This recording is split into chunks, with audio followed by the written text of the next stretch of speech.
You make a bunch of noise out here, so they have peace and quiet in here.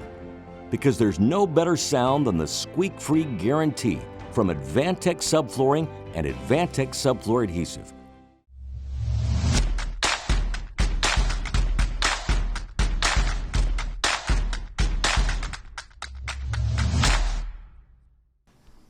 I'm Jake Bruton, and today on the UnBuild It podcast, I am joined by Steve Basic. You know, it's not time to read the question yet. Don't just say hi, and then I'm well, going to no, but I Peter. take exception to your intro because you say today I'm joined with, like tomorrow I'm not part of the podcast. Is that what you're saying? Sometimes you're not. We did one today without you.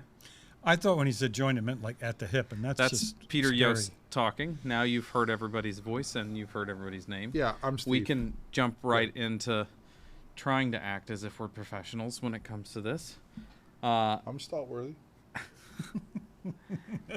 If you have questions or comments, questions at the UnBuild It podcast, that's where today's content came from. We get tons of questions. We answer those questions for the most part. Not all of them get a ton of attention sometimes through email. So you get an email response most of the time. If it's an exceptionally good question that we think is a good amount of information to share with somebody else or something we're going to argue over, or your syntax is specifically horrible, we'll read it on the podcast and use your name. So we have two questions today, one about insulation and one about structural fastening and manufacturer's thoughts. Who wants to go first? I do. Okay. So Peter's going to go first. I first want to say that I try to respond to every question that comes in, and it's kind of great because it's hard by passenger pigeon for Peter. Email doesn't go by pigeon? Oh, my word. He thinks somebody prints out the email and then folds it up, puts it in an envelope, gives it to a man on a horse, and that man on a horse No, I takes fold it them to into paper airplanes, and I figure if I can get them out the window, they're on their way. No, I like working on them because it helps us to sort of get a sense of what the questions are rather than just letting them pile into a inbox. So keep them coming. We love them. This is, I'm going to read this one directly. Jake, since you build in climate zone 4 primarily, if you were trying to obtain the lowest energy load and have passive home level performance without the certification, what R levels would you use? I know you all say go with as much as you can afford, but at some point you have to go beyond the ROI. That would be the return on investment. Yes, I could build it with R90 walls and 160 R value in the roof, but that's not a very good use of investment in my opinion. So where is the end of the ROI for Region 4 when it comes to insulation? My plan right now is somewhere around R40-ish walls and an R60-ish roof. I hate ROI questions. I just hate the term. I hate the abbreviation. What is it called? Anagram? Or what is it when you take return on investment and reduce it to ROI? What is that? When you take return on investment and reduce, it's an abbreviation or an acronym? Acronym, that's what I'm saying. Acronym. I was letting him swim in it. That's why I was smiling at him. Yeah. Just to see. Yeah. Oh, because you knew. If you knew, you would have said it. God forbid the word acronym couldn't be. Yeah. Do you know my lexicon. I was just at a loss. Okay. I'm sorry I'm not perfect like you and I can't forget a word. What I was going to say is it's so much relief for me that you had trouble finding a word, because that happens to me all the time, buddy. We're not as perfect as Jake, I guess. So we're in agreement on this. ROI is, you don't look at return on investment when we start talking about garage doors or paint colors or countertops. It's what do I want? What is the benefit of having it? And like that, we were in Denver last week at the Building Science Symposiums, and a conversation came up multiple times about, well, how are you going to convince somebody to pay for that? Because they're never going to see their money back on that. And it's like, it's the right way to do it. That's how we're going to convince them to do it. We're going to educate them about right and wrong, and we're going to explain why we're doing it, and then they're going to agree with us because we're right on the matter. I mean, short of some real estate, like you probably never see the money you invest in something great, right? Like if I buy a Ferrari, I probably don't get my money back. I get the thrill of driving a Ferrari. I get the thrill of driving by and waving to people as at non-Ferrari people. At non-Ferrari people, but I don't sell it and make more money. So later. Might not be the best example. Ferrari's probably a pretty sound investment for most of the. What a great segue. What a great segue, because I, too, don't like ROI questions, but for a different reason. When you talk about ROI for investment in energy... On, so he's like getting all serious with us now. But go ahead. When you get angry, count to yourself. 1, 2, 3. Here's the problem. The expectation for return on investment for energy efficiency is you don't get the payback in the savings. And that is completely the wrong way to look at ROI in a building investment, because you will get the money back when you sell the building. So you don't look at just what's the return on investment in the payback. It should be that if you put more insulation in your building, you should expect to get a higher price from that when you sell it. So when you were talking about the Ferrari, there you have it. If it retains its value at the value transferred to the next person, that must be combined with the payback. You'll never get anything that's a long payback to really pay back for just the energy efficiency savings you have. Yeah. You have to connect it to the increase in value of the system. Well, let me tell you something. Health and comfort. Like, there is probably no piece of crap building material that comes like. So if we said, okay, we're going to build this house for $400 a square foot, people are going to say, oh, well, what's your return on investment for that? Mm-hmm. What the hell is your return on investment if you built the same house for $150 a square foot? Like, you are definitely not getting any of that money back, right? Because you're probably going to lose money. Because if you're putting in crappy windows, not flashing them, and doing these things, you're going to have a hell of a mess that you're trying to sell in 5 years. Well, and that comes back to, if we're not selling our high-performance buildings as higher value based on function and performance, I mean, most people don't think about the performance of the building at all when they go to understand what it's worth. That's crazy. You don't not look at the performance when you buy a laptop or a phone or a car. So don't get me started. I love when he gets edgy on a question, right? He gets all defensive. Who wrote this question? What the hell are they intending? The fact that Brian has written a decent question, and Peter's now angry at Brian and has not touched at all on the actual question. All we've done is say return on investment was the wrong thing to do. Brian, if you're watching this, you went down a totally I am wrong so road. sorry No, for not. everything. You were just the one that was getting all heated. Yeah, you started it. I'm apologizing. Okay, so what I wrote down at the top of that question. That was like a music to my ears. You wrote 10, some 20, numbers. 40, 60, and 5. Is that to your safe, like right to the left? Yeah. 10, 20, 40, 65. We have to let Steve explain this because... No, I won't. That's why I looked at you. Go ahead. I would like for you to do it. You don't understand the code? No. Yes, you do. You taught it to me. So if I take 10 and multiply it times 2, I get 20. If I take 20 and multiply it by 2, I get 40. If I take 40 multiply it by 2, I don't get 60. Correct. So there's something wrong. So what are the numbers in that? So that combination? Those numbers relate to Building Science Corporation's suggested R values in a proportional state for a home. And isn't that originally for like Climate Zone 5 or something? It's Climate Zone 5, and it's the building performance levels along with a ACH of at least 1 or lower for getting to net zero. Okay, so if you do this in the building and you do high performance appliances and so on, you will be able to probably reach enough PV production to cover your total annual consumption. And it makes a big difference. Hold on, we just said 10, 20, 40, 60, and 5. What do those numbers mean? Well, that's what I was about to Okay, sorry. I interrupted. Sorry. So the 10 is under slab, the 20 is basement, the 40 is above grade walls, the 60 is ceiling or attic insulation, and the 5 is the R value of the windows. So basically everything that encompasses the building envelope is in there, and those are the rules. But even those numbers can be slightly shifted, right? Mm-hmm. My slider detail, for example. Yep, good point. If I take a wall that's a 2x4 wall at R15 and I put R12 on the outside, or 2 inches of polyiso, let's say R14, now I'm at R27, but a large portion of the wall is continuous insulation. Mm-hmm. If I just built a 2x8 wall and put R25 in it, they're not the same wall. Yeah, they don't perform at the same rate. Right? They don't perform at the same level. So R value, while it's part of the argument, there isn't a face value that these are apples and these are apples. Yeah. When you're comparing R values. In addition to that, if you're getting the building performance this low, then there's a whole bunch of other loads that start to rear their ugly heads, like domestic hot water, plug load, lighting, and appliances.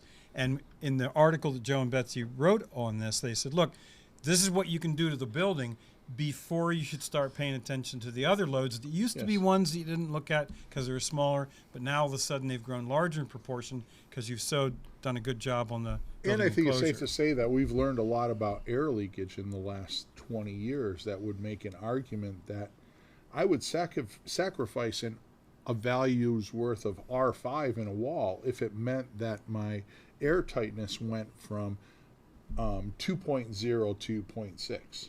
Yeah. Right. Yeah, and it does say passive house level, which would mean our ACH1 that's not good enough. Right. The other thing is, since Brian's in climate zone 4, the milder the climate, the less benefit you get on the enclosure end, and the even more important the other loads become. I've been doing some work for Net Zero Energy out in 3 coastal California counties, and their space conditioning loads are low enough that you're going to put way more time and money in knocking down loads like domestic hot water and what's gone up in many states, but particularly California, is plug load. Plug load is now one of the largest single loads that's Was in it the one pie of you chart. guys that said somewhere I just had a recent conversation with kids moving back to college. Somebody was saying we brought our kid to college and we plugged in 16 different devices. Yeah, so that was a college professor that was a client of mine, and he was explaining that the guy in charge of buildings, the residential halls on the campus at MU was like, when I started here in 1978, kids generally arrived with 3 things that plugged in. Yeah. And it was like an alarm clock, a lamp, and then something else, like a hairdryer or something, or an iron. And now they arrive with like 16 things that need to be plugged in. And like they have a completely different design.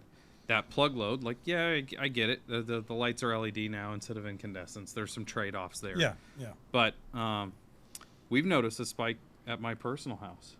We bought an indoor garden that has lights that are on for 16 hours a day. We have more people working in our office before. Our electrical load, without changing like any operational parameters of the envelope or anything like that from moving in to now, over the last 3 years has increased by about 25%, where it's like, oh yeah, now it doesn't feel like our house is very energy efficient because we've added these things. My wife bought some plug-in point of use air purifiers that run 24/7. We bought the garden that has the lights. It's a different thing, and it's like nothing really has changed about the house. The good news is that all those loads we talked about that used to be sort of ignored but now become the focus, they're relatively easy and not invasive to improve. Whereas with the enclosure, you're not going to make significant changes to that without spending quite a bit of money and disruption. Yep. One thing I did want to point out here is that when we talk about what R values to go after, I think we have to be really careful to let everybody know the most serious thing you can do besides insulation levels in terms of improving the thermal performance is going after bridges. Like, we look for big air leaks when we use a blower door. You should be using your infrared camera to say, holy smokes, that is the single largest thermal bridge in the building. We have to address that, because it could be you'd go after all these insulation levels and still have bridges that bypass. So that's we did an important thing. A blower door at a new project this week, and one of my newer project managers, he was in charge of like going and getting all the blower door stuff from the shop, and he was unloading everything, and he was like, I brought the fog machine and the juice that goes in the fog machine. I was like, great. He's like, I brought the IR camera too. And I was like, it's the exact same temperature outside as it is inside today. We're not going to get anything out of that. And he was like, that makes sense. But I was very proud that he had been like what else do I need instead of just the blower door? We need to have diagnostic tools to figure this out. And I was like, he's clearly paid attention to the things that we've talked about. But I was like, it's the same temperature inside as outside. We're not going to get anything. Need that delta T. Yeah.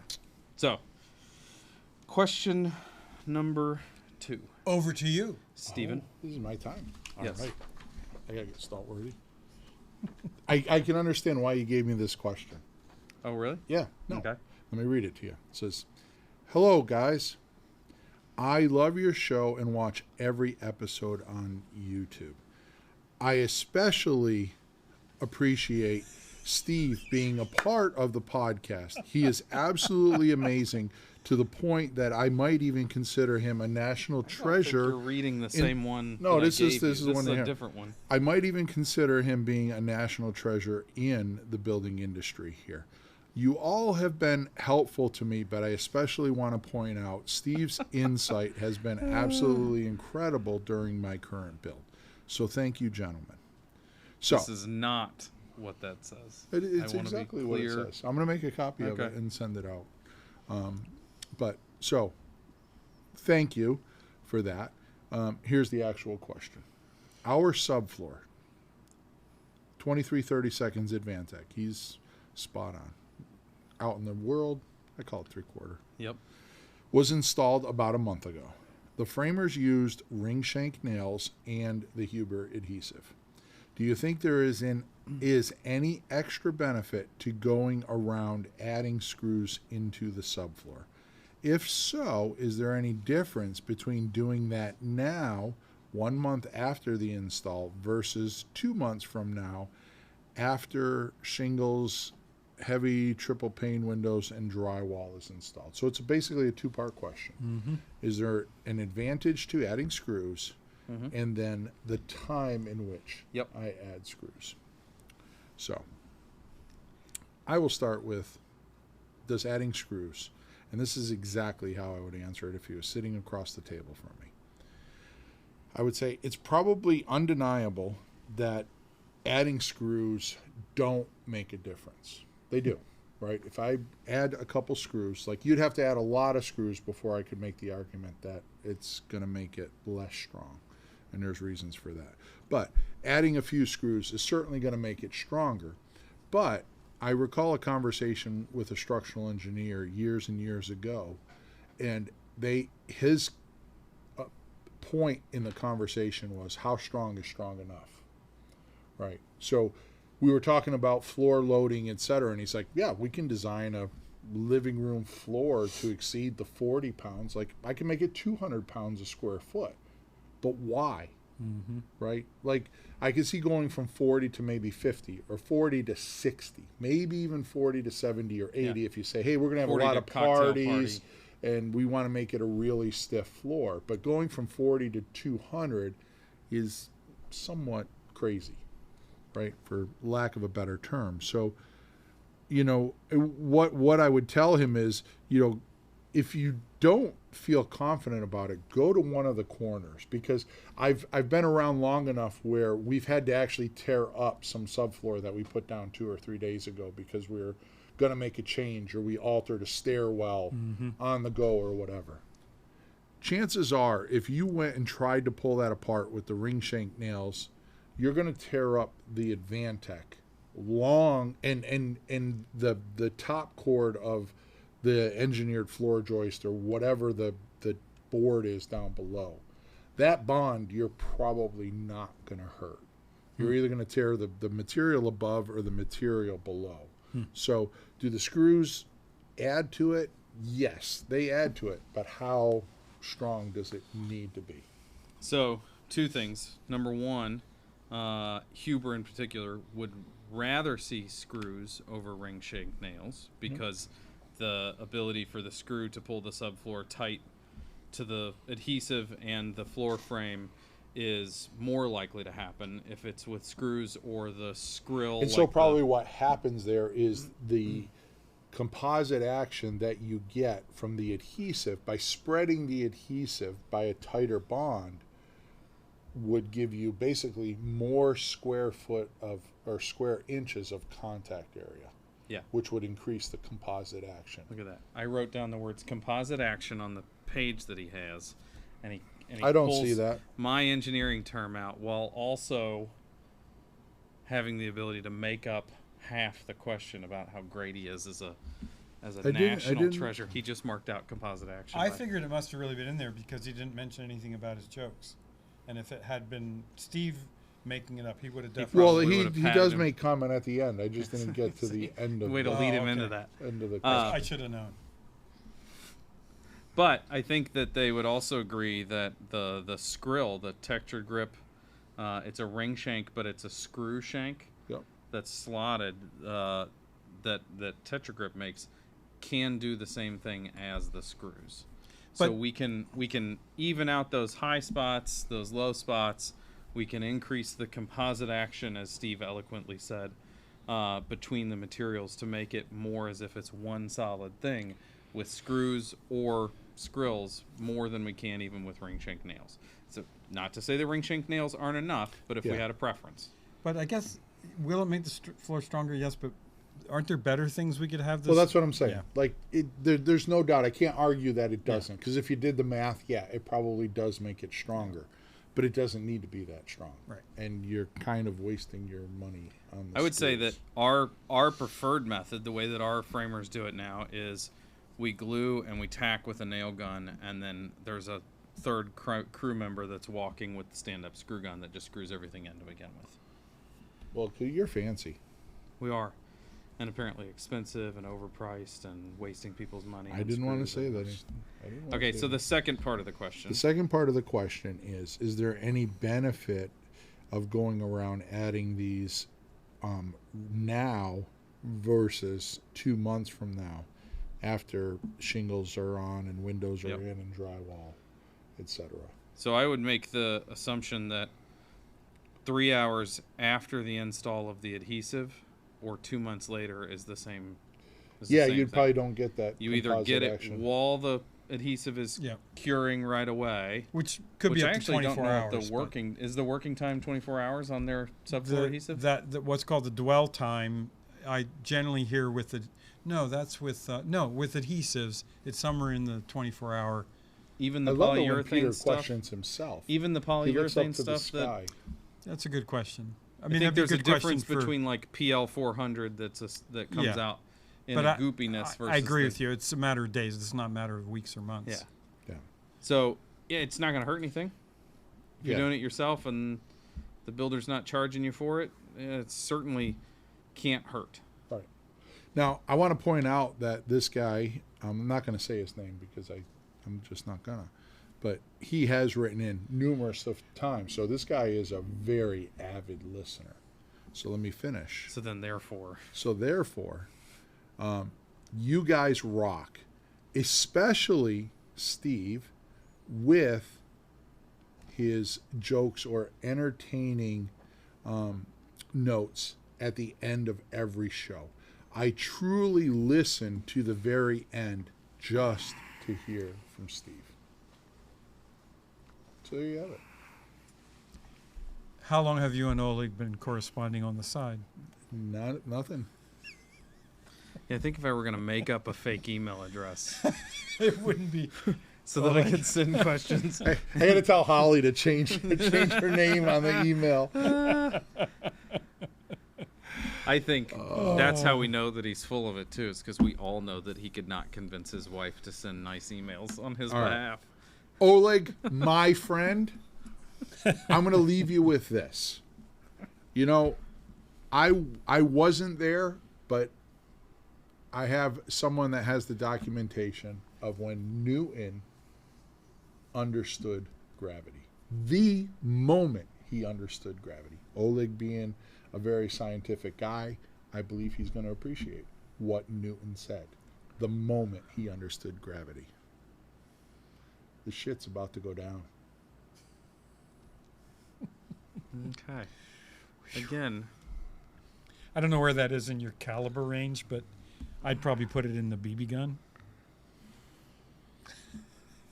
You know, what I've learned in life, to understand a critique the first thing one must do is to understand the quality of the person giving the critique. So that means a lot, is what you're saying. Potentially. It could. It could also mean very, very little, to the point of I don't give a damn what you think. So, it's somewhere in that scale. We'll leave the rest as a surprise. On that note, thank you for listening today. Oleg, keep them coming, buddy. I appreciate you. Until next time, send us your questions at questions@unbuild.podcast. Thank you for joining us today. Have a good day. See y'all. So long.